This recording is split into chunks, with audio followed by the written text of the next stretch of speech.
Oke guys, welcome back to Daily Charting with Toshi, di mana kita akan daily chart your favorite cryptocurrencies. Oke, dan sekarang kita akan masuk ke DCWT sesi pertama di mana kita akan membahas mengenai Bitcoin dan Ethereum. Buat lo yang pengen pembahasan mengenai altcoins ya, lu boleh komen per favorit di bawah. Apabila cukup banyak demand-nya, kita akan masukkan ke DCWT sesi kedua. Dan kita bisa di sini terjadi rally signifikan sebesar 4,15% dalam 24 jam terakhir. Dengan total market cap di 2,32 triliun US dollars dengan peningkatan Bitcoin dominance meningkat 0,58%. Ini kayaknya kena EMA 50 ya. Dan peningkatan volume sebesar 4,39%. Bitcoin pump sebesar 5,04%, Ethereum rally 2,86, sisanya kita bisa lihat cenderung underperform dibandingkan dengan BTC, kecuali Doge mungkin ya. Doge di sini malah pump double digit, dia sekarang 10,92%, tapi sisanya cenderung underperform dan ya kurang lebih seperti itulah ya. Nah, apa penyebabnya ya? Kalau secara TA ya tentunya belum ada penyebabnya gimana ya, karena kemarin kan baru saja menemukan satu struktur, tiba-tiba kemarin tanggal 3 Mei nge-pump dengan cukup signifikan. Dan menurut gua jawabannya adalah ini ya. Kita kemarin banyak data-data penting. Ada 1, 2, 3, 4, 5, 6. Ya, dari 6 data, 4 itu negatif untuk USD. Ya, jadi kita bisa di sini 1, 2, 3, 1, 2, 3, 4. Ya, 4 dari 6 negatif. Dan kalau kita di sini mungkin salah satu yang paling pentingnya adalah si unemployment rate ya, di mana dia meningkat ke 3,9 di atas dari forecast. Ini salah satu yang paling penting dan merah. Ini menyebabkan indeks dolar apa? Indeks dolar terjun payung ya, terjun payung. Jadi lagi-lagi korelasinya adalah indeks dolar yang melemah dan data-data dari US yang kemarin itu cenderung membuat indeks dolar melemah gitu ya. Oke, jadi itu gambaran dari penyebab utama Bitcoin bisa pump dengan lumayan signifikan ya. Nah, tetapi hati-hati. Kenapa? Karena si tukang pukul masih belum mau kalah ya. Si tukang pukul masih belum mau kalah. Dan ada satu statistik yang kemarin gue juga rada ngeri-ngeri sedap ya. Gue ngeliat bahwa kemarin itu ada satu statistik yang cukup aneh, di mana ya dari masa ke masa ini satu kebiasaan yang cukup aneh sebenarnya dari bull support band ya. Sebelum dia mau di retest ya, itu akan ada wick yang dekat dulu seperti kayak mau retest tetapi nggak jadi, udah nggak jadi, beberapa minggu kemudian baru beneran kena ya seperti di sini. Lalu kok ini nggak terlalu jauh, yang dekat lagi tuh di mana? Di sini nih, wait dulu, kayak enggak nih, lanjut, tiba-tiba minggu depannya atau beberapa minggu kemudian ya. Jadi ini sedikit suspicious nih jujurnya ya, apakah Bitcoin akan melakukan movement ini atau tidak begitu ya. Yang penting ekstra hati-hati, jangan sampai over leverage aja, jangan all in gitu. Yang penting terus di CA aja gitu ya. Oke, jadi itu mungkin salah satu yang kita harus ekstra hati-hati ya. Nah, selain dari itu, kalau kita ngomongin soal indeks dolar, kayak juga kita ngomongin mengenai Bitcoin dominance. Bitcoin dominance ternyata bukan cuma kena EMA 50 tetapi tembus ya. Nah, tetapi mungkin buat yang udah hafal nih dengan pola bearish ataupun bullish, ini masih membuat suatu lower high. Nah, lower high ini masih bisa menjadi satu pertanda dia akan bisa membuat lower low lagi. Karena jelas untuk satu momentum bearish itu adalah lower low, lower high, lower low, lower high, lower low gitu. Nah, ini bisa mulai reversal apabila dia mulai membuat suatu higher high. Jadi kita lihat apakah dia akan tembus daily close di atas 54,92 atau enggak. Kalau di atas, berarti ada kemungkinan Bitcoin dominance akan kembali meningkat ya. Oke. Jadi kurang lebih seperti itu gambarannya. Sekali lagi ya, yang menjadi alasan utama kenapa cryptocurrency market hari ini hijaunya luar biasa adalah indeks dolar yang kehajar oleh data-data ekonomi kemarin ya.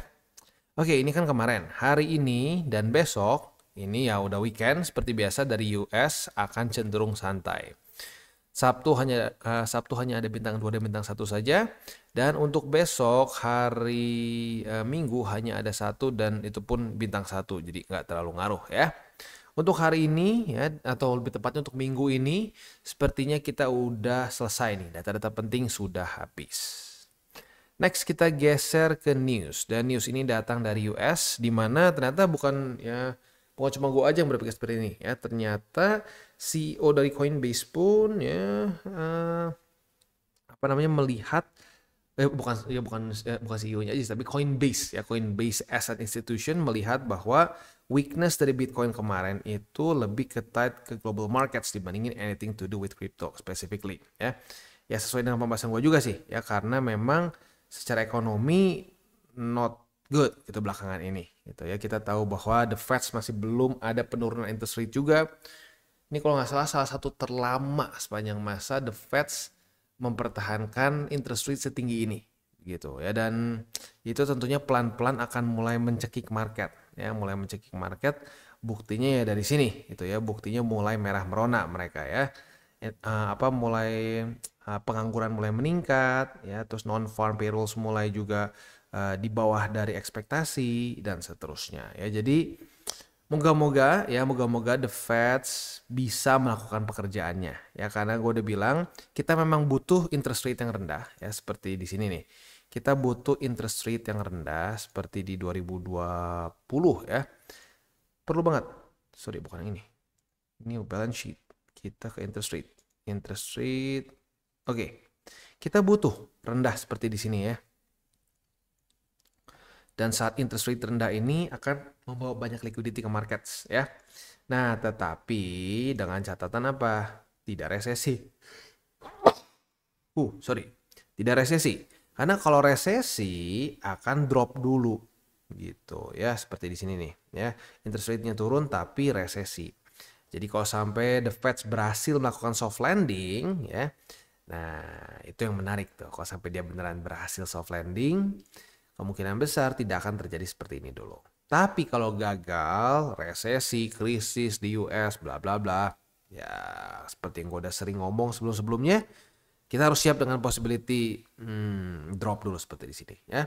Lagi-lagi kita bukan dukun, di sini kita adalah investor, ya kita harus siap dengan semua jenis scenario-nya gitu ya. Oke, kurang lebih seperti itu gambarannya untuk Bitcoin ya. Lagi-lagi sekarang cukup bullish momentumnya ya for now, tetapi secara struktur kita masih belum selamat ya. Masih ada si tukang pukul MA20 ya. Dan si tukang pukul ini udah 2 kali sebelumnya menjadi tukang pukul yang lumayan menyeramkan. Bahkan di tanggal 30 April kemarin cuma retest sekali, pam, langsung ngedam ya. Jadi secara struktur masih ada kemungkinan ini membuat suatu lower high. Jangan sampai kalian kejebak ya. Maksudnya kejebak tuh gimana bang? Beli di resisten. Tunggu dulu aja. Ikutin support-supportnya, jangan dipaksakan ya. Sering kali orang ini nih, wah rally nih, beli. Udah beli, dia nggak ngerti TA, ternyata ada resisten, pas turun panik gitu ya. Kayak mirip-mirip kayak di sini nih dulu. Gue bilang hati-hati nih.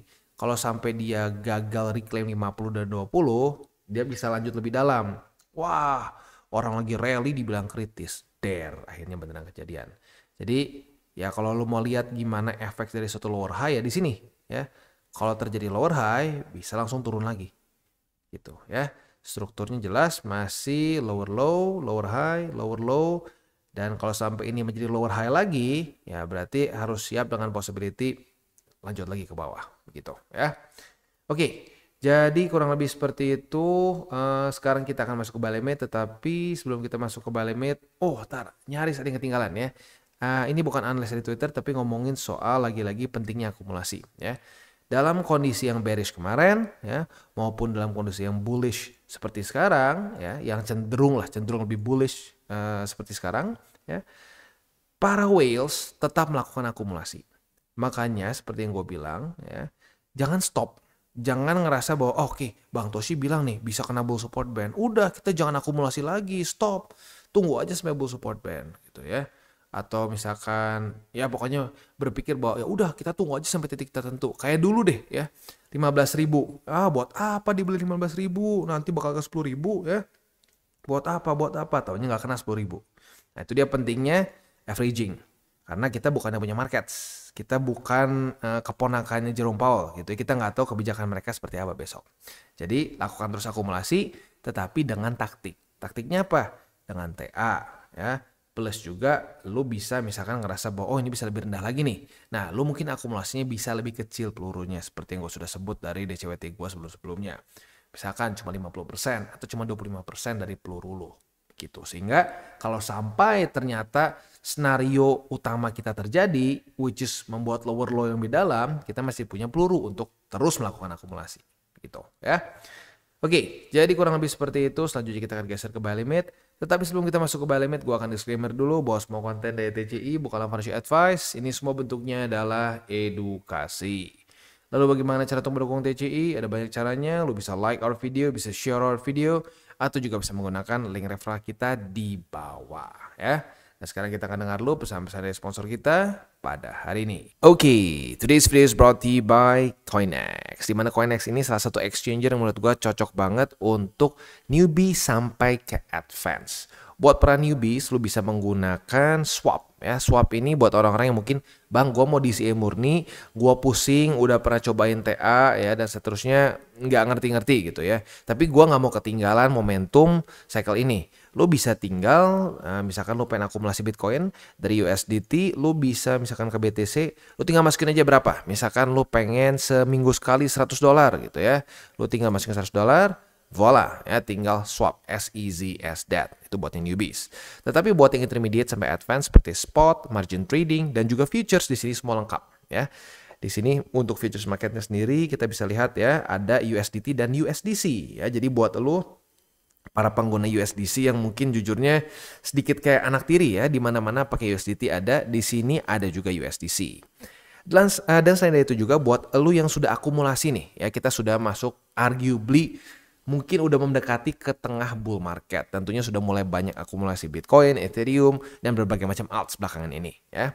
Nah, buat lo yang pengen dapat interest atau dapat yield dari token yang sudah lo beli atau koin yang sudah beli, bisa pertimbangkan untuk menggunakan CoinEx karena kita bisa di sini ada berbagai macam kripto yang kita bisa dapatkan yieldnya.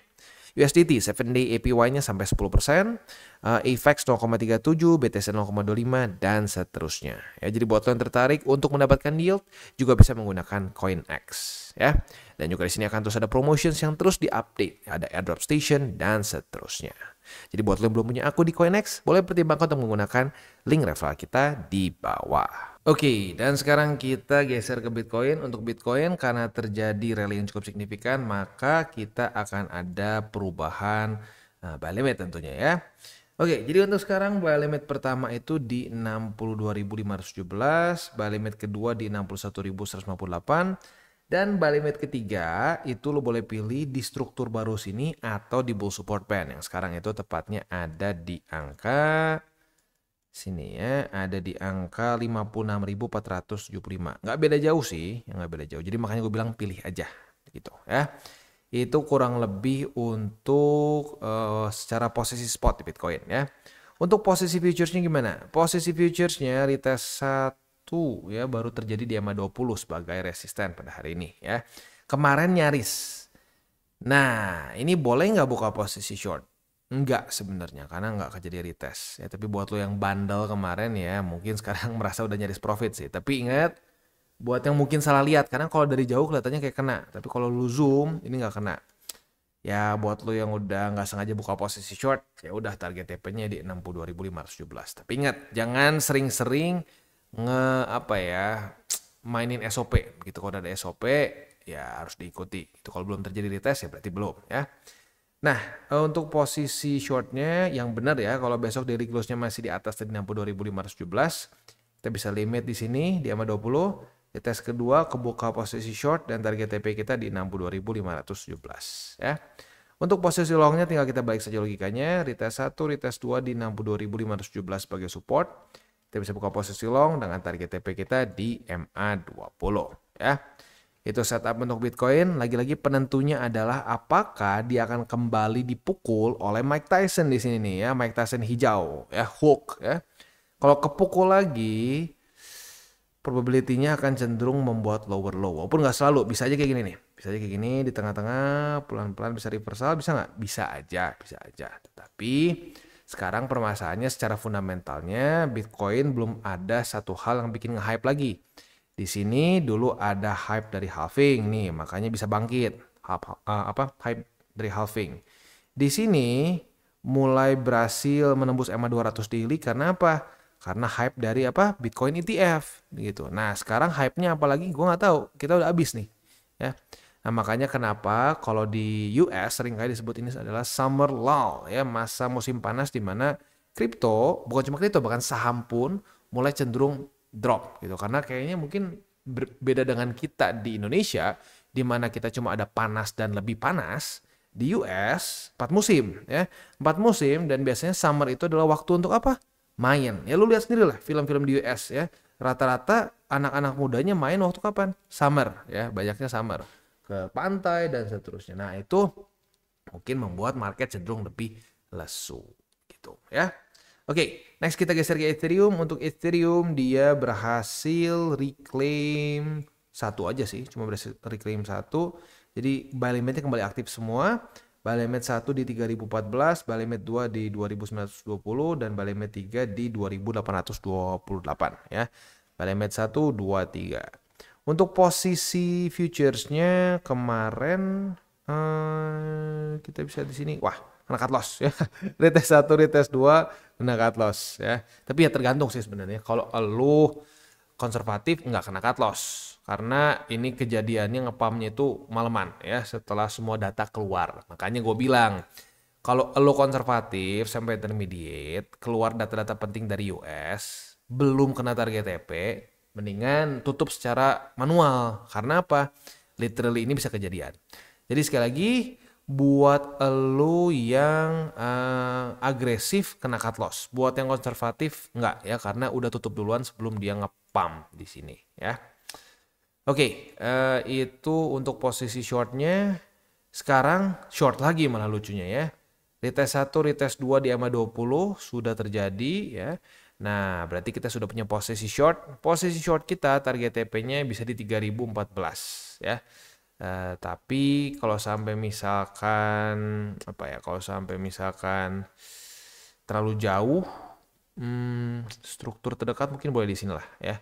Yaitu di angka 3057 USD. Ini nggak cukup bagus untuk jadi satu support baru, tapi cukup oke untuk menjadikan target TP yang konservatif ya. Itu kurang lebih setup untuk di Ethereum. Overall sama seperti Bitcoin ya, terjadi satu pulse yang bullish, tetapi overall ini kita lihat lower low, lower high, dan lower low gitu ya. Kalau ini dipukul lagi oleh EMA 20 ya siap-siap. Tapi kalau menurut gua sih Ethereum lebih ngikutin ke BTC aja.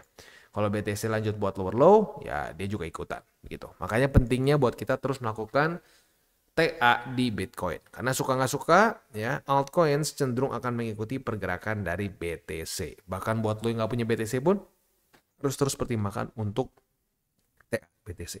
Ya. Oke, sekali lagi gue ingatkan buat lo yang pengen pair favorit itu dibahas di DCWT sesi kedua, boleh komen di bawah apabila cukup banyak demand-nya, kita akan masukkan ke DCWT sesi kedua. Dan jangan lupa 3 golden rule ya. Gue pribadi ngerasa setelah gue mengadopsi 3 golden rule ini ya, yang sebenarnya keluar dari ini pengalaman sendiri sih 3 golden rule, karena gue ngelihat apalagi yang sih bikin gagal, yang paling sering bikin gagal adalah 3 hal itu. Pakai uang panas ya, over leverage, dan berpikirnya pendek ya. Kalau lu punya 3 itu kombinasi, itu pasti benar-benar tumbal market banget lah ya. Lu pakai duit panas terus, lu over leverage terus, lu berpikirnya, gue sehari pengen 200% karena gue pernah ngeliat ada tuh di grup sinyal ada orang untung 200% sehari. Ya udah 3 kombinasi itu langsunglah manusia boncos begitu ya. Jadi kalau lu tidak melakukan 3 hal itu, possibility-nya adalah, gue bukan bilang lu akan menjadi tajir melintir. Wah, lu akan langsung drive Lamborghini gitu atau McLaren atau apalagi Ferrari. Enggak. Gua sih cuma akan bilang dengan lu melakukan 3 rule itu, lu akan meningkat portofolionya. ya. Nah, meningkatnya berapa besar tergantung lu. Kita ngomongin persentase aja. Gua pribadi puluhan ribu persen gitu ya. Oke, jadi kurang lebih seperti itu untuk DCWT kita pada hari ini. Oke guys, jadi itu adalah akhir dari segmen DCWT kita pada hari ini. Dan jangan lupa bagi kalian yang merasakan manfaat dari segmen ini, jangan lupa untuk share ke teman-teman kalian. Dan apabila lu pengen mensupport channel kita, ya TCI, jangan lupa untuk menggunakan link referral kita di bawah.